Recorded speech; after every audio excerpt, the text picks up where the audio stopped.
Hi friends, welcome to my channel Shweta Bhanu official and blogs. ఈరోజు ఎండ్రికాయల పులుసు ఎలా పెట్టాలో చూపెడతాను, చూడండి ఫ్రెండ్స్. ఎండ్రికాయలు అంటారు, పీతలు అంటారు. పీతలు అంటే అందరికీ తెలుస్తుంది కదా. ఫస్ట్ ఒక బౌల్లో నూనె పోసుకోవాలి. నూనె కాగిన తర్వాత జీలకర్ర వేసుకోవాలి. జీలకర్ర వేగిన తర్వాత ఉల్లిగడ్డ వేసుకోవాలి.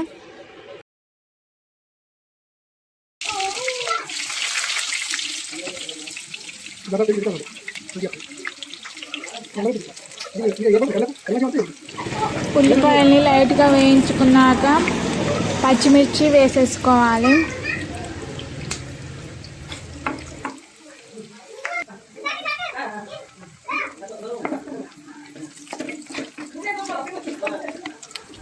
పచ్చిమిర్చిని బాగా వేయించుకొని బాగా కలుపుకొని పచ్చిమిర్చి ఉల్లిగడ్డ వేయిన తర్వాత అల్లం వెల్లుల్లి పేస్ట్ వేసుకోవాలి.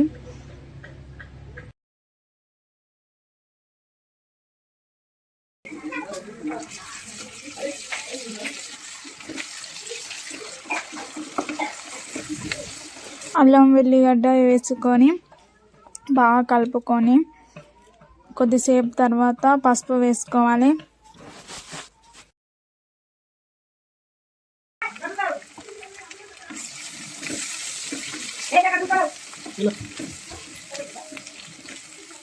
పసుపు వేసుకొని బాగా కలుపుకొని తర్వాత కారపొడి వేసుకోవాలి. మీకు తగినంత వేసుకోవాలి. కొందరు కారం ఎక్కువ తింటారు, కొందరు కారం తక్కువ తింటారు కదా. అలాగే ఉప్పు, కొద్దిగంత ధనియాల పొడి వేసుకోవాలి. వేసుకొని కలుపుకోవాలి.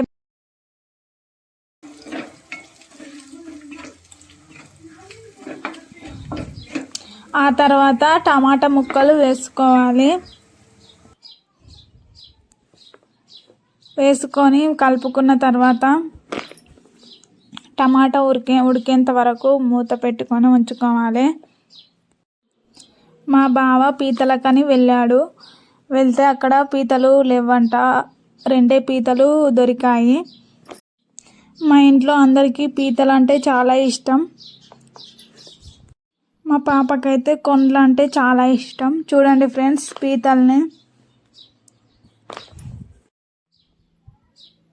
టమాటాలు ఉడికిన తర్వాత ఒకసారి కలుపుకొని పీతల్ని అందులో వేసేసుకొని కలుపుకోవాలి.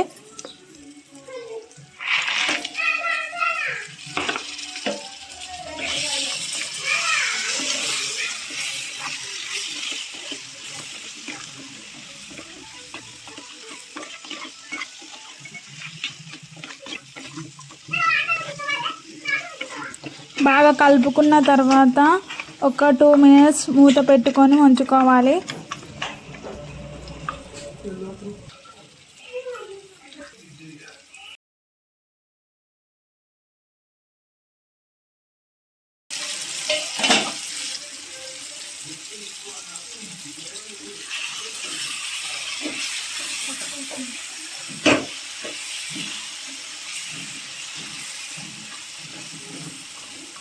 టూ మినిట్స్ అయ్యాక మూత తీసి బాగా కలిపి నానబెట్టిన చింతపులుపు పోసుకోవాలి.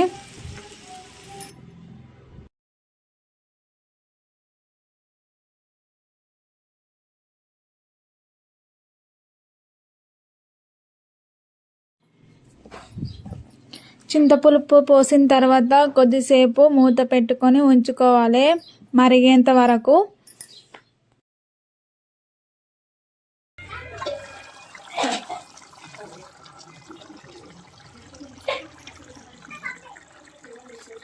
కూర మరిగిన తర్వాత ఒకసారి కలుపుకొని గరం మసాలా వేసుకోవాలి. గరం మసాలా వేసుకొని కొద్దిగా కలుపుకొని మళ్ళీ మూత పెట్టుకోవాలి. మిరియాల పొడి కూడా వేసుకోవచ్చు, చాలా బాగుంటుంది. మిరియాలు లేవు కాబట్టి మేమైతే గరం మసాలా వేసాము.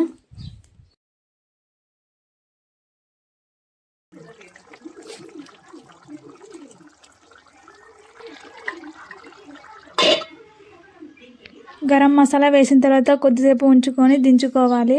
ఇంతటితో ఎండ్రికాయల పులుసు అయిపోయినట్టు. మీరు కూడా ఇలా ట్రై చేయండి. మీకు మా వీడియో నచ్చినట్టయితే లైక్ కొట్టండి, షేర్ చేయండి, మా ఛానల్ని సపోర్ట్ చేయండి ఫ్రెండ్స్. కామెంట్ చేయండి. Okay friends, bye.